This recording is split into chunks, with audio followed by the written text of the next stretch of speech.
रात का अंधकार गहराता जा रहा था।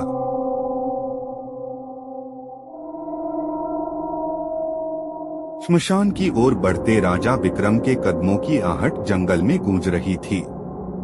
जैसे ही उन्होंने बेताल को पेड़ से नीचे उतारा और कंधे पर रखा, बेताल ने हमेशा की तरह अपनी रहस्यमयी हंसी में कहा,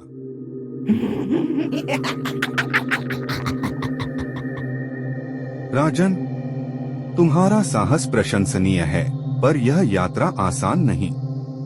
चलो समय बिताने के लिए एक और कहानी सुनो, दो बहनों की भयानक कहानी।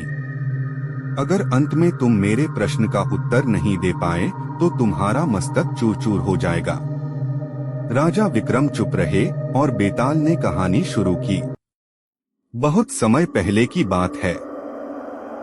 मालवा प्रदेश के पास एक छोटा सा गांव था, कृष्णपुर। वहाँ एक साहूकार की दो बेटियां थीं, बड़ी का नाम रत्ना और छोटी का नाम कमला।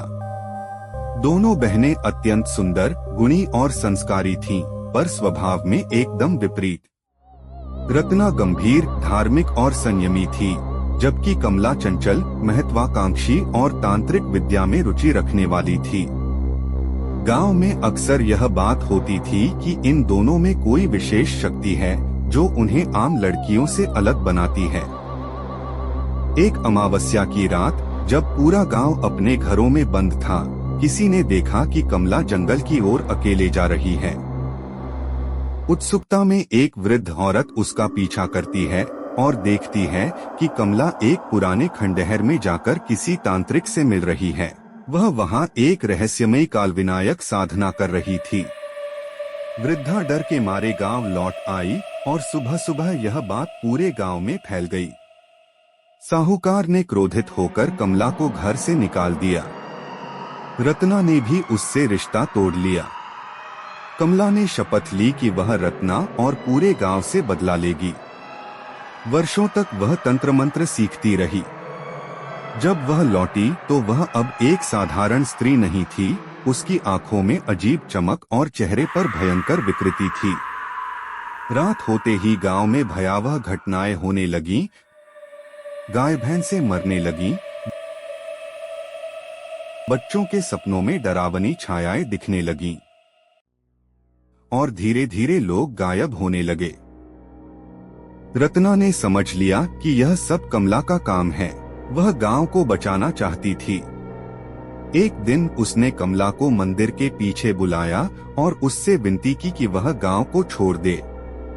कमला ने हंसते हुए कहा, दीदी, तुमने मेरा साथ नहीं दिया, अब सब देखो मेरी शक्ति। रत्ना ने उत्तर दिया, यदि तू मुझे ही चाहती है तो ले मेरी बलि, पर गांव को छोड़ दे। यह कहकर रत्ना ने अपने प्राण अग्नि में समर्पित कर दिए। उस बलिदान से क्रुद्ध तांत्रिक शक्तियां और अधिक उग्र हो गईं और कमला भी उसी रात जलकर राख हो गई। कहा जाता है कि दोनों बहनों की आत्माएं आज भी उसी गांव के खंडहर में भटकती हैं। एक की आत्मा गांव की रक्षा करती है और दूसरी जलन से भरी अब भी विनाश के अवसर की प्रतीक्षा कर रही है। बेताल ने चुप होते हुए कहा, राजन, बताओ, रत्ना ने अपनी बहन को माफ कर दिया या नहीं? बलिदान माफी था या त्याग? राजा विक्रम ने उत्तर दिया, बलिदान हमेशा एक गहरे प्रेम और करुणा की अभिव्यक्ति होता है। रत्ना ने बदले की भावना नहीं रखी, बल्कि अपनी बहन को अंतिम क्षण तक समझाया और बचाने की कोशिश की। उसका बलिदान ही उसका माफ करना था। बेताल हंसा और बोला, तुमने एक बार फिर सही उत्तर दिया राजन, लेकिन अब मैं फिर उड़ चला। और यह कहकर बेताल फिर से हवा में गायब हो गया और पेड़ की डाल पर जा लटका।